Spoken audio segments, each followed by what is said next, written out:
Hi, this is Travis Powell, and I'm doing my Module 4 for EDL 50 on use of cell phones and pagers and how it's related to school law and policy. The explanation of the problem that I chose to address is the use of electronic devices in schools has evolved as technology has improved. I would guess that pagers and beepers are not much of an issue anymore. I don't think anyone really uses those. Cell phones have become the main mode of electronic communication. I think cell phones have probably become more of a problem over the last 5 to 10 years. I believe this trend is now shifting to iPods, iPads, and iPhones, and I really just talk about these specifically because I have more knowledge of these. I have an iPad, I have an iPhone, my kids have iPod touches, very popular. I know that there are some other devices out there that are similar to what Apple has done, but I have more experience with these, so I kind of understand them a little more. The devices are all what I kind of term as streamlined with each other. A lot of them do. The three things that I've mentioned or have listed here are very similar. They do a lot of the same things. Texting used to only be done on a cell phone, but now with the right app, it can be done on an iPod Touch, and it can be done on the iPad, and of course we know it can be done on the iPhone. Music, video can be accessed, games, or any other app that you can go and download can all be accessed through these devices. And I think the ease of use and the access to outside information poses a challenge to school districts. The courts have supported the ban on cell phone use in public schools. The courts will likely to continue to prohibit the use of these devices if, one, there's evidence of disruption to the education process, and two, there's no violation of the student's First Amendment freedoms. The courts have usually sided with the schools because the schools have been able to provide evidence to show that a disruption has occurred or they were being used for improper purposes, which is my concern with the new technology and how it's changed. It has become easier for them to be disrupted or used improperly when considered what they should be doing during school time. School boards should include exceptions to their policy for students with chronic illnesses that are subject to medical emergencies, or maybe they need to get a phone call out to parent or medical personnel if warranted, and always need to have some exceptions to help certain students out.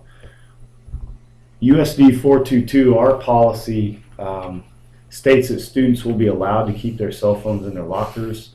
Cell phones and beepers are not to be on the student while the student is in the classroom. Parents needing to contact their student during the school day will do so by calling the high school office. Continuing on with our policy, the first offense, a cell phone returned to the student after he or she serves a 30-minute detention. The second offense, a student brings a phone to the office every morning for a week. So basically the cell phone is there by 8:15 and can be picked up after school after 3:15. The third offense, a student brings a phone to the office every morning for a month. And the fourth offense, a student brings a cell phone to the office every morning for the rest of the school year. Areas of concern that I see from this, as I stated before, because these items look so much alike, because they perform many of the same tasks, especially the iPod Touch and the iPhone, it's getting harder to manage student use.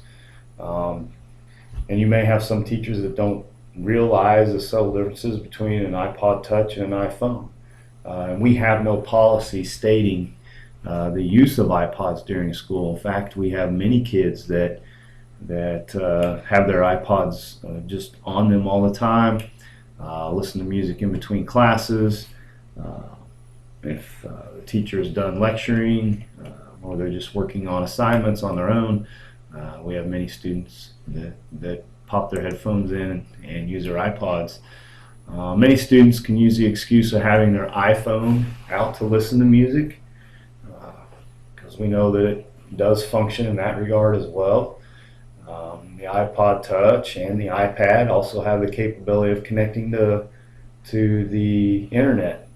So instead of staying on task, students may be texting, surfing the net, checking their Facebook page, playing games or any other app that they may have downloaded onto their device. Just another side note to this that stems from this a little bit is students wearing headphones during school. Many students walk through the halls with headphones on their ears or around their necks. Could be a safety concern, especially if they have them on between classes and they've got their music up loud enough and they have them in their ears. They don't know what's going on around them, and again, that could be a safety concern. And then you'll have the case where the student walks into classroom and still has his headphones in. Most of our teachers have been able to handle this successfully when the student comes to class, mainly because we have pretty good kids. They're respectful. There have been a few problems. I've had an issue dealing with a student where he wanted to have his headphones in all the time, and asked him to take them out as I was teaching, and he claimed that he wasn't playing any music, and so eventually got it taken care of. But again, it could be avoided altogether. Some recommendations I have after looking at this is I think the district should strongly look at changing its policy regarding cell phones and electronic devices. I think the language should be changed. Again, pagers and beepers are pretty non-existent, I think. Probably need to make the language more general. Just regard cell phones and other personal electronic devices. And one reason is our students are supplied with a laptop computer, so they don't really need another device to access the internet. They're able to put music on their computer.